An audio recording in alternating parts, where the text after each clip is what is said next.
Welcome to Speaking of Business, conversations with Canadian innovators, entrepreneurs, and business leaders.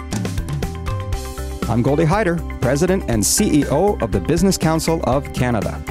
Today, we're going to meet Mike Katchen, co-founder and CEO of Wealthsimple, a Toronto-based financial services startup.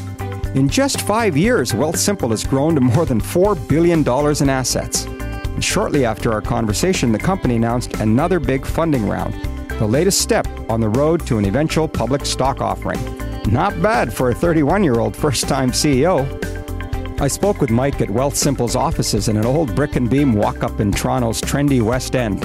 You might even hear a creaky floor or two, a sharp contrast to Bay Street's glittering bank towers. Enjoy our conversation. Michael, thank you so much for doing this. It's great to see you. Thanks for having me. I wish the audience could see the facility. You know, it's so different. Tell us about why Wealthsimple is set up the way it is, and what is Wealthsimple? Well, Wealthsimple is a digital investment firm. We try to use technology and design to make investing simple for everybody. And we're set up here in an office in the West End of Toronto. It's a brick and beam, 3-story walk-up building. About 200 or so people here in this particular location. Rustic feel, hardwood floors. Is there a ping pong table in here somewhere? Of course there is. Of course there is. We wouldn't live up to the expectations if we didn't have at least one ping pong table. I wish I was born again, to tell you the truth, and get to go through life with you. Yeah, no, we love it here. We've been here in this office for about a year and a half. We've outgrown it, unfortunately. So now we have the daunting task of finding the next space. And Toronto, for better or worse, right now has about 0% capacity. Yeah. So that's a challenge for a business like ours. Well, look, we jumped right ahead to what is. We should talk about how we got here. How old are you? Do you mind me asking that question? No, I'm 31. You're 31. So you're 26 years old, roughly, I guess, when this all kind of started out. Correct. Your friends are harassing you for, financial advice because, you did a couple of degrees at Ivy. And your reaction to them was, I'm going to start a company. Is this how this all came about? It's a little more organic than that. So I love investing. My sister ended up actually getting me excited about investing at 12 years old. She randomly entered me into a stock picking contest that I went on to win. Is this Jody? This is Jody, yeah. Jody Kovitz, who founded Move the Dial. I had the pleasure of meeting her the other day. Jody is out there meeting everybody. She's an amazing networker and building something awesome in Move the Dial. But she entered me in this stock picking contest at 12 years old that I went on to win. And it inspired a lifelong love of investing. And so fast forward many years, I was working in Silicon Valley in California. We sold the business that we were building, and a few friends made a little money off the deal that they wanted to invest. And they knew I loved to do it, so they came to me for help. And my advice was, it is so easy to manage your own money. You should just do it yourself. And I built a model in Excel that showed you how to build a portfolio of ETFs, how to rebalance it. Tell our listeners what ETFs are. ETFs are exchange-traded funds, a really simple way to build a portfolio, generally low-cost, kind of baskets of different stocks and bonds, that sort of thing. My belief was I just wanted to empower this group to do it themselves. And their feedback was, Mike, we love this approach, but heck, we're lazy. Just do it for us. And that became the first insight was here was this group that knew that investing was important, but didn't want to do it themselves. They didn't want to hire a traditional advisor to do it for them. They wanted something else. And we've been iterating on that problem over the past 5 years. And today, we're fortunate we've grown the business. We have about $4.5 billion of assets under management, about 150,000 clients across the country, and feel like we're just getting started in terms of the opportunity that is to reinvent financial services for the next generation. Take us through the journey. I mean, it's only 5 years, so it's not going to be a long story, but how did you get from, where you were to where you are so fast? It's been a whirlwind. It's hard to kind of piece together the journey. I was doing a talk yesterday at a startup that's a couple years kind of behind us in its maturity. They were asking me about the first 1,000 customers, which really feels like it was yesterday. And how do we get our first 1,000 customers? And I was talking about just the need for hustle. That we used to do things like, I used to have a policy where you can imagine in our business, one of the biggest challenges is trust. So for our first 1,000 customers, I'd go out and I'd pitch people on this great new idea of low cost investing, making it really easy with technology. And the first question I would get was, well, great, how many clients do you have? And I would say, well, if you sign up, we'd have one. Yeah. Nobody wants to be the first client in the business. And so the first 1,000 clients was all about just out hustling our competition so that we would earn the trust of the clients that we brought on board. And I used to do things like when someone would sign up on the website, I would try to call them within 30 seconds of sign up just to wow. Reassure them that there's a person there. Yeah. Hey, this is Mike. I'm the CEO of the company. I just want to say thank you so much for signing up. How'd you hear about us? You have my number. If you ever have feedback or questions, give me a call. I'd love to hear from you. And so, it was funny because yesterday it took me right back to those moments of just doing everything we possibly could to fight for each client. And then, the business has evolved. We did a deal quite early in our life cycle with Power Financial, which has been a fantastic partner for the last 4 years or so. And that's not normal territory for them. It's not. I mean, we were the first of their now growing fintech investment platform, a really bold move for a company like Power that, manages some fairly large, more incumbent platforms in the investment and insurance industries. And they've been great partners. And their investments have enabled us to accelerate our efforts where we've been able to build out a truly great brand and marketing campaign to scale up the business and try and build that kind of trust with Canadians about what it is we do and how we help people invest. When you decided to take the investment from Power Corp, obviously the money is helpful, but was it also about validation? Yes. I think that for us, as I mentioned, one of the biggest challenges in our space is trust. We sell trust. And we thought that by having an institution that could command trust because it had a lot of assets under administration or management and a long history and a brand. Exactly. We could borrow some of that through association that might help us establish trust sooner than we were able to earn it on our own 2 feet.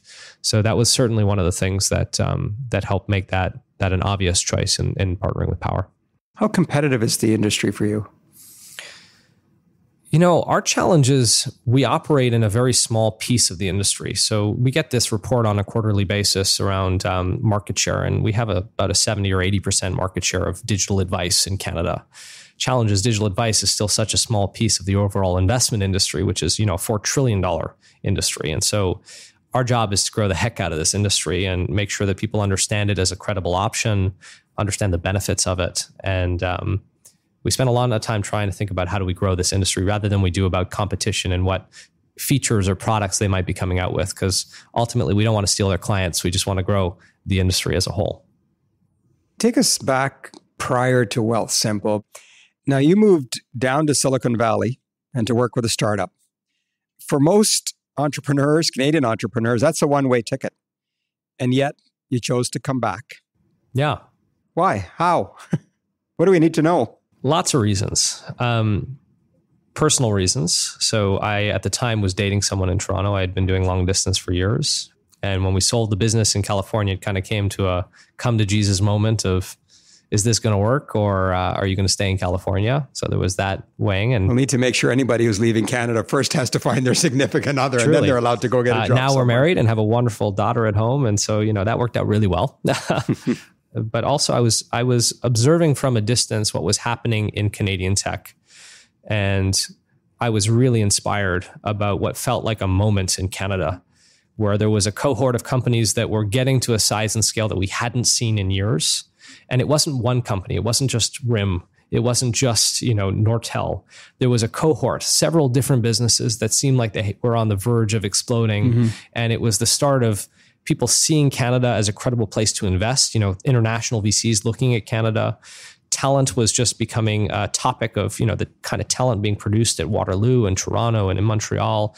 And I wanted to be a part of that. I'm a proud Canadian. I think that Canada is one of the greatest places on the planet. And I think that we have a lot of challenges in our future. And it felt like, as someone that cares about this place and with the platform of the opportunity in tech, now would have been a great time to come and be a part of that and build a business based in Canada that could participate in that transformation. Well, A, we're glad you found your partner in life that you did, because that's clearly the reason you're here. But B, we're glad you love the country as much as you do and you came back.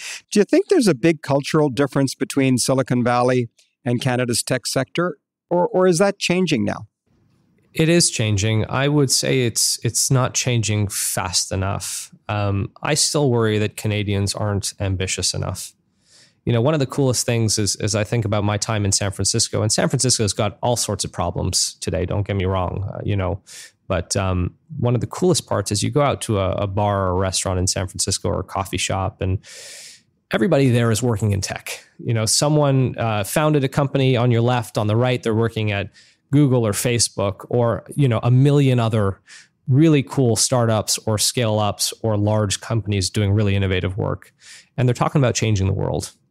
And they're naive enough to think that they can change the world. The coolest part about it is the number of companies that are actually doing it.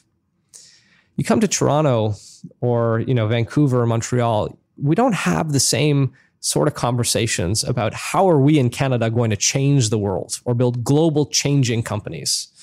And I think we need more of that. I think we need more of what I like to call naive ambition in this country. People that are crazy enough to think that they can do it, because a few will actually get there. And the companies that they build will propel our prosperity as a nation for years and decades to come. What's that saying about shoot for the moon and land on a star? Something like that. Yeah, well said.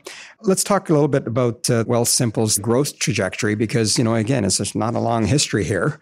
But despite the fact there's only been 5 years or so, you've already diversified into the United States and the United Kingdom. What made you do that so early? Part of this belief that Canadian companies, I think, settle for being Canadian companies. And I think we need to build more global champions in Canada. One of my favorite books on this topic is Why Mexicans Don't Drink Molson. It talks about 7 or so different industries across Canada where we have all the ingredients to build global champions, and yet somehow we haven't figured out the recipe. And we don't want to follow that same narrative. We want to build a global champion based here in Canada. And we think we have the opportunity. We think that we've aligned ourselves with a partner that has global operations, with Power Financial. We think that the industry is changing along the same lines across these 3 markets, where technology is becoming increasingly important. You've got massive demographic shifts in who the clients of the future are going to be. And we think that a lot of the same themes around building a human brand and a really simple product that builds trust in a new kind of way with consumers is translatable across those markets. And so we want to take that and we want to really build something that changes the landscape across those 3 countries. Now, you're not just, an innovator and a disruptor. You're now, the CEO of an organization that you've built, which makes you a leader. Were you ready to be a leader? What makes you the leader that you are? I don't know that I am. I tell everybody on their first day at Wealthsimple that this is my first time as a CEO. And I've never done this before. And I need a lot of help, and I work hard every single day to try to earn the seat that I'm in, but that we're in this together. And I think, my approach around leadership in general, and I think the philosophy I've tried to take as a first-time CEO building a company, is to try to be humble and confident at the same time. I think as a leader, people look to me to have a perspective, I have conviction, but I don't have all the answers. And so I need to have an open mind and remain humble and know that we're just getting started. And I think that that's a trait I try to cultivate. It's a trait I admire a lot in other leaders that I look to partner with. And tell me who do you look up to? Many. I mean, I think, someone that we've just recently brought on board that I like to show up as an example at the company is a guy named JF Corville. JF was the former COO of RBC Wealth Management. He had, I think, no fewer than 2,000 people reporting to him for the better part of a decade. And on day 1 at Wealthsimple, he had 2. And he doesn't have to wear a suit anymore, so there's an upside. There's definitely an upside. No dress codes here. His clothing budget just. But I think it takes a certain type of special leader who doesn't have the ego around that and is willing to step into a role and roll up their sleeves and just do what it takes to build the business. And I really admire that. What are you learning from him?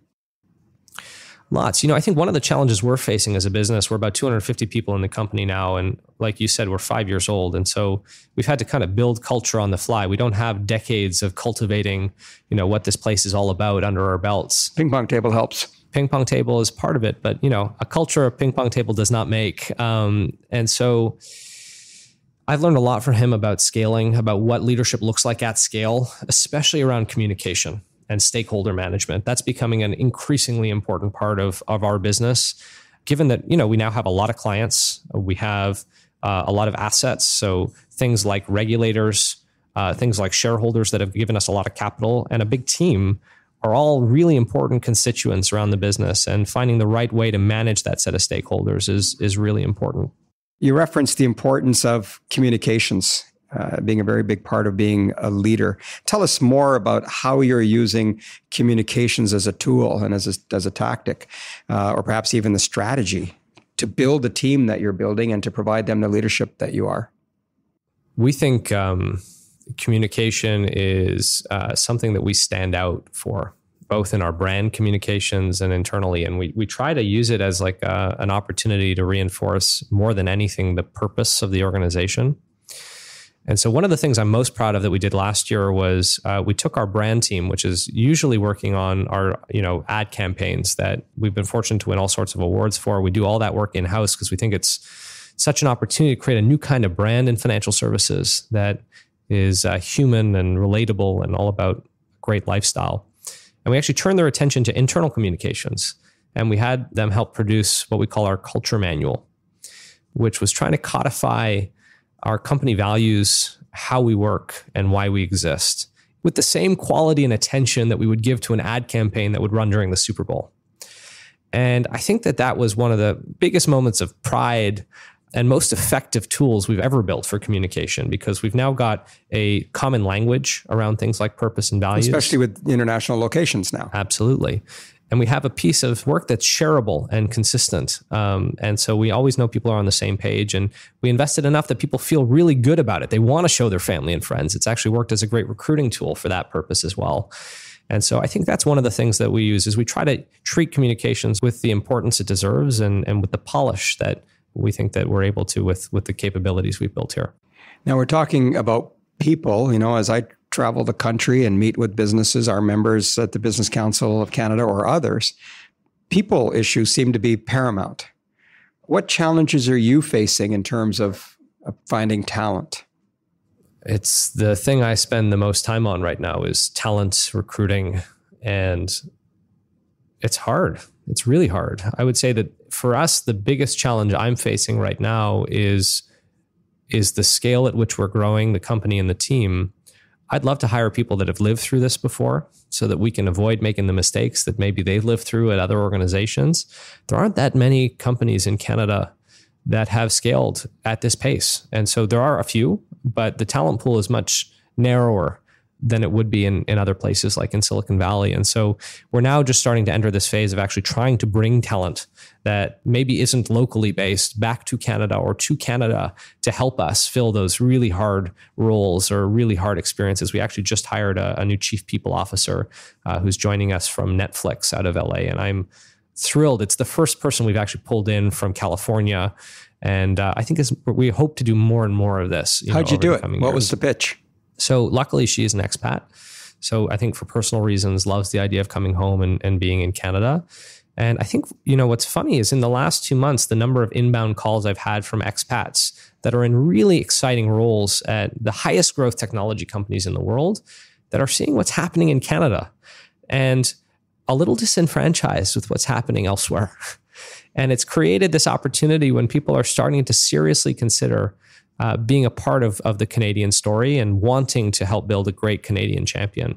So I think we kind of have this window of opportunity in front of us as Canadians to pull some of our best talent back and really help us grow. Well, that's very encouraging. What do you think is attracting them? And what are you doing to keep them when you get them? Because in today's world, everybody's seeking talent. There's a lot of talk these days about the opportunity for Canadians to attract the U.S. because of perhaps people's misgivings around the U.S. or whatever. The political situation, the guns, whatever it might be. But, those could be moments in time. Totally. My feeling is that the only way to do this sustainably is to create really exciting companies. I talk about Waterloo. How did Waterloo become what it is today? Such an awesome innovation center and talent pool. It wasn't because someone decided that Waterloo, should be that. It's because RIM, at its heyday, was the most exciting company in the world to work for. If you rewind the clock, you remember when BlackBerry was the most exciting company in the world. That's how you create talent engines, by building companies that are exciting places to be. And they become magnets for talent from all over the world, where the best and brightest want to come be part of this story. And so I think you need to have a really great story to tell. And I think we have a fantastic story to tell in Canada. It's only getting better. And lots of different companies are starting to tell that. And we, as a place to live, as a place for your family to be, we have lots of great things going for us in terms of our story. And now it's up to us to live up to it and create the companies that continue to be magnets for talent and only amplify that message. Now, of course, part of the reality of running a business is you're regulated. Your stakeholders include government. How are you finding the regulated environment in Canada? We always hear that we're overly regulated, but now you've got operations in 2 other countries. What's your experience vis-a-vis at least UK and US? It's challenging. There's no question. I would say, I think that there are really meaningful differences between the 3 countries from a regulatory standpoint. I always like to think that the US and the UK are on opposite ends of the spectrum, and Canada is somewhere in the middle. The US, there is actually so little oversight. It's kind of scary how fast you can get a license to do things. But if you mess up, it is incredibly punitive. You go to jail, you get fined a ton. And so, for me, I've always defined the US as a punitive kind of regulatory environment, whereas the UK, there is so much oversight. There is so much kind of red tape to getting approvals and getting through the hopes that it's for preventative. It's hard to mess up, actually, in the UK. And I find that those are actually quite interesting, different approaches. So, punitive versus preventative. And I think Canada's somewhere in the middle. We have a little bit more of an oversight, I think, model than the US does. But I think the one thing that Canada has going for it from a regulatory perspective is how approachable our regulators are. It's hard to pick up the phone and call the FCA, the CEO of the FCA, and talk about the future of blockchain and AI and the implications for, capital markets. Maureen Jensen and Pat Chaukas, are out there in the community trying to understand the impact of these technologies. They're trying to get ahead of it. They want input and feedback. Canadian regulators. These are the Canadian regulators. And the CEO of the OSC and the head of their Launchpad, which is their innovation kind of arm that they've launched, to try and get ahead of these things and really be collaborative with industry on what the right way forward is for regulatory relations. Do you believe governments might get more involved in the industry in terms of oversight and regulation, or will they kind of keep the equilibrium that you've identified? Because, look in the news, right? The data, the privacy, the security, the cyber, the hacking, the things that are dominating the news these days that are likely to drive public angst could create regulations, whether they were targeted at you or not. For sure. We saw that first with GDPR, in Europe last year. And I think right now, the sentiment right now is for sure, with respect to all the challenges that Facebook has run into over the last year, that there will be some form of regulation that comes into the social media and the technology industry like it hasn't before. And in general, I think that's a good thing. As a highly regulated financial services firm, I'm someone that believes that regulation has a place and I think can be constructed well. I guess what I have learned as a highly regulated financial services firm is there is a downside and there are ways to do regulation wrong. And I think the only advice, and I've given this directly to government, is that a rules-based system is really hard to get right because rules that might feel right today quickly become antiquated. When the thing that matters most is you get the principles. Principles, right. Yeah. Correct. And that's one of the challenges of the securities industry in which we operate is there's a lot of rules. For instance, when we launched our business, there is such a rule that we have a responsibility as what's called a portfolio manager to make sure that when we put clients in a portfolio, it is suitable for their needs, for their risk tolerance, for their goals. And that makes total sense. But the rule was that the only way to assess a client's needs was to do it in a face-to-face conversation. Hard to do that as a technology company. Hard to do that if you're a young professional that doesn't want to meet an advisor face-to-face. And so we had to spend a lot of time educating regulators about why that rule didn't make sense. And originally we had to get exemptions from the rules, and then over time actually had to get things changed. And so that's the challenge of rules. Whereas the principle of make sure clients are in suitable investment portfolios for their needs, you can meet that in a whole myriad of different ways. And that's the key to get right. Now, we're getting a good feel for who your customers are, but I want you to talk about who is your target customer? And are millennials really any different than the rest of us when it comes to saving and investing? What's funny is about our business is as we've grown, we cover a much broader set of clients out there. I think our youngest client's 18 and our oldest client now is 102. So a pretty broad segment of investors. We skew younger. So I think about 85% of our clients are under 45, which is probably the inverse of the investment industry. So we are really capturing the next generation of clients out there. And I do think that the needs between millennials and young professionals and older investors are different. And we've had to evolve as we've started to get more and more close to retiring clients to meet those needs. And your needs change from the desire to save and invest, maybe buy your first house, maybe start setting up, a college saving fund for kids, to, am I going to outlive my savings when I retire? Am I going to be able to retire? Do I have the proper inheritance set up if you're in such a fortunate position to think about, what you might be able to pass on to the next generation? And so needs do change, and we've had to, evolve the sophistication of our offering to cater to a more mature audience as our business has grown. Let's pivot back a little bit about sort of the journey here again, because I want to cover off whether this was a straight line, or did you have adversity? Did you experience setbacks? There have been a lot of challenges and setbacks. What was your worst day in this? So this might be another cute story of hustle, right? As you try to start something. So when we launched the business, there's a very important part in our business that's kind of behind the scenes people don't see, which is called a brokerage or a custody platform. It's where money that people invest with us actually sits, and where we trade on, stocks and bonds on your behalf, that sort of thing. And when we launched the business, we didn't do any of that ourselves. We had to partner with another company that provided those services. And we wanted to launch this totally digital, really simple to use investment platform. But the partner that we had to work with in the back end required paperwork to open up accounts for clients. So they refused, when we tried to launch the business, to enable us to open up accounts digitally. So what we had to do when we tried to open up accounts for clients every day was, at the end of the day, my co-founder and myself would sit down at a computer and print off every application we got that day from, sometimes tens or hundreds of clients, and sign them, and then drive them up to our back office partner so that they would open up the accounts for us in the morning. And this is a totally non-scalable, sort of thing. And when you're not dealing with technology, actually a lot can go wrong and a lot can break, because paperwork gets lost and clients get angry. I just remember so many angry phone calls in those early days when things went wrong that, there were moments of doubt, like, are we ever going to be able to create this sort of experience that we aspire to? And ultimately, we found out that the only way to solve this problem was to buy our own brokerage. So we acquired a company and spent 6 months trying to totally reinvent the back office around what it takes to support a business like ours. And thankfully, that's not an issue anymore. But, there were some pretty dark days, a lot of angry phone calls in those first few months. What are the major challenges that you're facing today to take Wealthsimple to the next level? And what does that next level look like?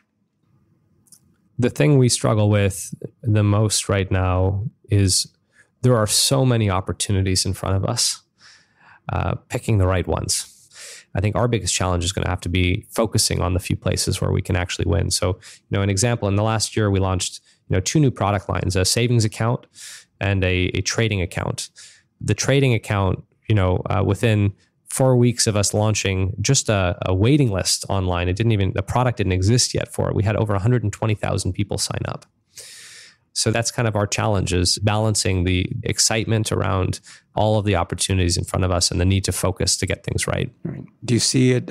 It's all privately held today. Do you see a day that you go public? Yeah, that's explicitly, that's our intention. We want to create the next great independent financial services business in Canada. And, a public offering would be the best way to achieve that. And in the meantime, if somebody came up and maybe they already have, and knocked on your door or sent you an email and said, "Hey, Mike, we'd like to buy." Does that happen? Listen, I think in some ways we've sold a majority stake in the business to Power. And the reason that we did that was because they were aligned with what our vision was for the business that we wanted to build. And you were able to scale up pretty quickly with capital investment that would have taken a long time otherwise. For sure. And I think one of the unique things about Power is, despite being this large publicly traded company, it's a family-controlled enterprise. And what's unique about that is the long-term thinking that it affords to partner with a family that can have a very long-term view to the businesses that they want to support and build. And so they've been a wonderful partner to us. How did that come about? the partnership with Power. How did you meet them? How did that come about? Now you're, full disclosure to our listeners, but you're a next generation leader, next generation member of the Business Council of Canada. Obviously, Power and others that you interact with are represented there as well. But did it come through that, or did you know someone separately, or did they cold call you? I was introduced to Paul Demery III, who's now your board chair, who's now the chair of our board. Maybe the week we launched the company, and the person who introduced us was Sam Safe. Oh, I know Sam, of course. One of our very first investors, Purpose, and the founder of Purpose, an ETF pioneer in the country, and he introduced us just, you are two young people in finance with some big ideas about the future. I think you'll enjoy meeting. No context, no need or no, hey, there's a deal to be done here. Just, I think you guys will enjoy. Did you do your homework on who Paul was? Yeah. Most people, I think, operating in financial services would have some idea. Prepared hard for that meeting, did you? I did. And we hit it off. We had a great meeting. We realized we had a lot of shared ideas, excitements around the opportunities in financial services over the coming years. And we decided that we'd just, check in every so often. And so every month or so when Paul was passing through Toronto, we'd grab a, breakfast or a coffee or something. And after about 6 months of, dating, Paul came to one of these meetings and said, hey, Mike, we both see this industry evolving in similar ways. You've got the team, we've got the capital. Why don't we figure out something to do here together? And, it took 6 months to hash out a deal because these things are complex, but ultimately decided that there was a path. No doubt lawyers were involved. Yes. That's how they got complex. No kidding. That's really, it was a very organic thing. And I think, a lot of credit to Paul, because this is a difficult thing to support. At the time, we had, I think less than 10 people on the team, maybe 1,000 clients, far from a proven business, and they were prepared to commit a significant amount of capital to scale up what was really just, an idea with some proof points, but had a lot more unproven than proven at that stage. You mentioned, the role that leaders play in building teams. How important was the team in your ability to get an investor like Power to really go all in the way that they did? Because it's about leadership, it's about the product, but these days it's also about the talent. It's all about the team. And I think that why Power made the original investment in Wealthsimple was the realization they probably couldn't hire our team because the sorts of folks we were able to recruit, they don't want to work at a big insurance company. They want to work at a startup that's trying to change the world, that's trying to do good, that's trying to will something into existence. The excitement and the fear that comes along with that experience is different than what you get in a large corporate environment. And I think that's one of the opportunities of partnering with firms like us from a big incumbent standpoint is the opportunity to tap into a talent pool that may not be interested in going to work. Because you said this, I'm going to ask, do you think they find it ironic now that technically they are working for a big, because the investment is from so large of an investment from Power? I think what's really important, and Power's been very good at this, is ultimately our ambition is to take the business public. And we still make it very clear that every employee at Wealthsimple has equity in the business. So we make option grants to every single person who joins the company so that they feel like and are owners and operate like owners with the same upside opportunity that would come with joining another startup, out there that isn't controlled by a large corporate. And that's been really important for us to preserve so that we can continue to hire the kind of talent that we need to scale this business. And, that's something Power understands and has been a good partner to get with. So what advice would you have for, young entrepreneurs? Not that you're an old one, but you're a veteran at 5 years now. What would you say? What would you say to yourself if you were, rewind 5 years that you need to do to be successful? I think that what I've learned in the last 5 years is there's only really a few things that matter. You got to latch on to a real problem and have a solution for it. And that's, this concept of product market fit. And I find that as you scale, it gets more and more tempting to get back into, I started my career in consulting where you approach problems as... You were at McKinsey, right? Yeah. Where you approach problems as market opportunities. Here's this big giant market. There's got to be something in that we could capture. That's not a customer problem. The customer problem is an N of one, and it's best if you yourself are the person facing that problem. So one of the challenges I try to keep us, very aware of as we scale is staying close to the problem. We're all customers ourselves of Wealthsimple. We are all customers of the new products we launch. We understand them deeply. We want them for ourselves. And I think that's a really important lesson that I've learned is A, understand the problem, and then B, launch the simplest possible way to solve it. So for me, I told you the story of the spreadsheet. The spreadsheet was the simplest solution to help people invest. If I had approached the problem as, hey, I want to start a financial services business that helps people invest, I would have said, no freaking way. I've never worked in this industry. I don't have any of the licenses required to manage money. Where does one even start? Right, to do what's your value proposition? What do you even know? And so we started with a spreadsheet and we got feedback. And that feedback was valuable insight that let us iterate. And we keep on iterating. We've been iterating ever since. We tell this funny story that we were fortunate a few years ago, we won what's called a Webby Award, which is like the Oscars of the internet, as the best financial services website in the world. I think if most companies won that Really, say that again. You're the best financial website company in the world? Yeah. Yeah, it was really exciting. It's a whole New York-based award ceremony, red carpet, star-studded affair. Congratulations. Thank you very much. That's a big deal. I'm impressed. It was fun. I don't impress easily, by the way. That is very impressive. Well, thank you. It was certainly a lot of fun. And I think if most companies were to win that kind of an award, what they do is they maybe even change the homepage of the website to say Webby Award-winning website. They tell their design team, congratulations. Now, don't touch a pixel. Keep it, it's award-winning. Keep it award-winning. What did we do is the next day we went to our design team and said, awesome, tear it down and start again. And we did. And we designed it from scratch.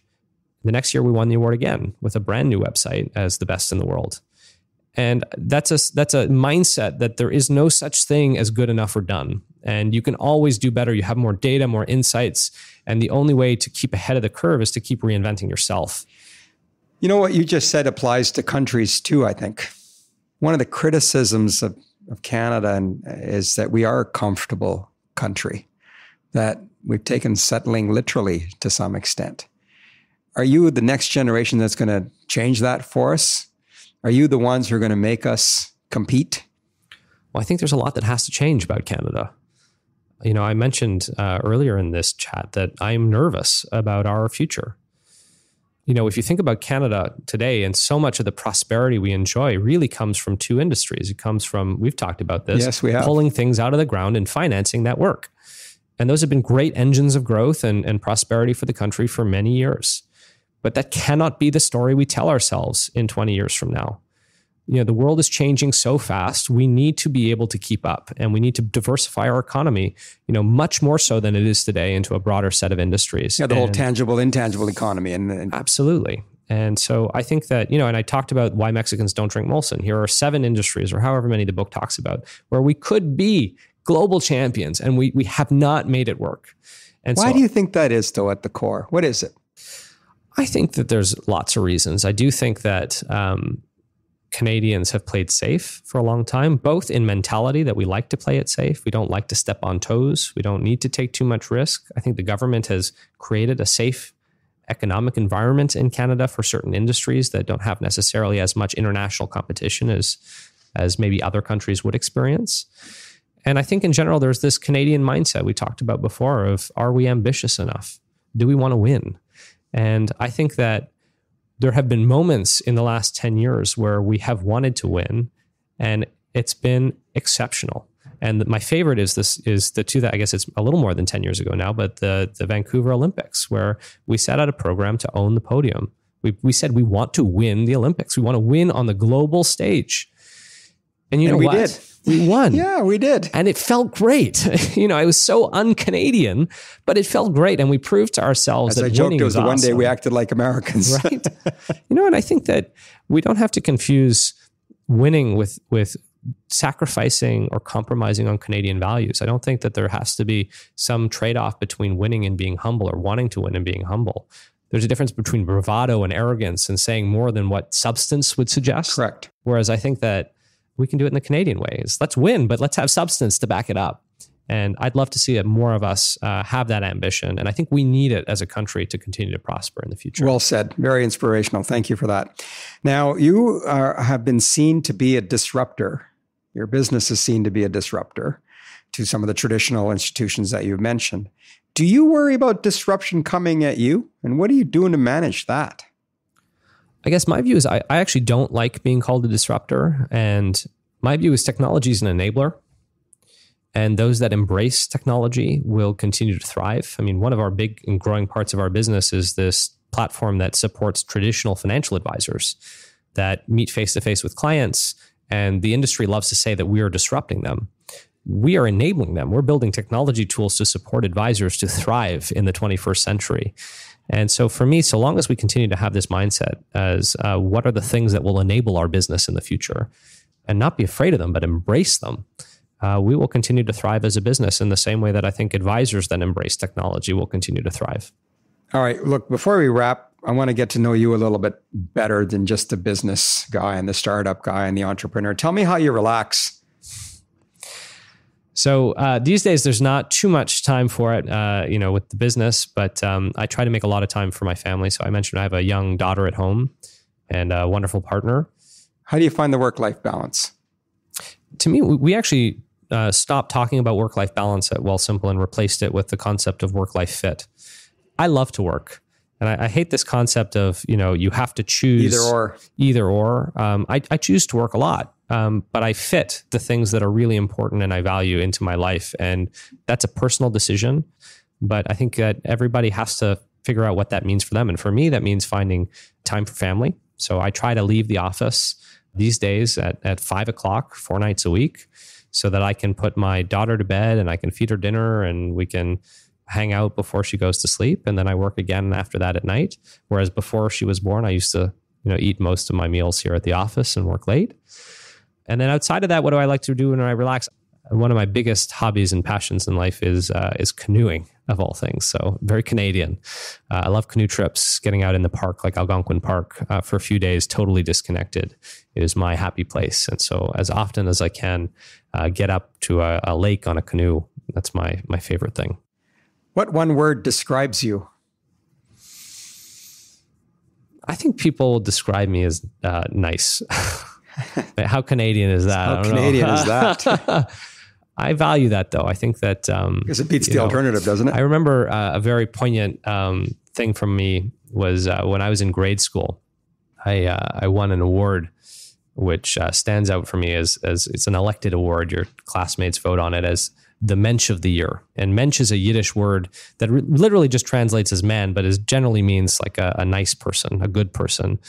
And it stands out for me because my grandmother, who was a very important influence on my life and passed away many years ago, the look of pride on her face when I won that award is something that stands out to me as one of the most important accomplishments of my life. And I've always taken that as a very important thing that, when you leave this world, there's only one thing you take. And this is what she would always teach me growing up is a good name. And so having a good name and being a nice person, I think is a very important thing. Nothing beats the wisdom of our grandparents, does it? I heard the same thing. Now, you said something that I'm going to call you out on a little bit. I'm curious. Now, we're just getting to know each other still. This is our second or third meeting. You said I'm a nice guy and I got awards for being a nice guy way back in school. A mensch, you said. And yet, you're very competitive. You don't even care about your competition, but you're very competitive and you're very driven. How do we square that circle? Yeah, don't let the nice guy fool you. The other award I won is, the hustler of the year on all the sports teams, because I was never any good to win the MVP. I was never good enough at sports, but I always out-hustled everybody because I like to win. And I don't think that there's a problem with winning graciously, or winning nicely. Or winning nicely. But it feels great to win. And I think that being hungry to win is a really important component of being a leader and an entrepreneur. What gives you the biggest rush? These days, one of the coolest things in the business is from the business, and it's when something happens that I have nothing to do with. I love seeing the team win and just being surprised because it was either some new product or new feature got shipped, and I had no idea it was coming. Look at your face light up. How genuine of a response is this? That's great to hear. It's just a really cool feeling to see how unimportant you are. but how cool your team is and how capable they are. I think that's one of the coolest experiences. Do you describe yourself as an introvert or an extrovert? What are you? I'm an introvert, for sure.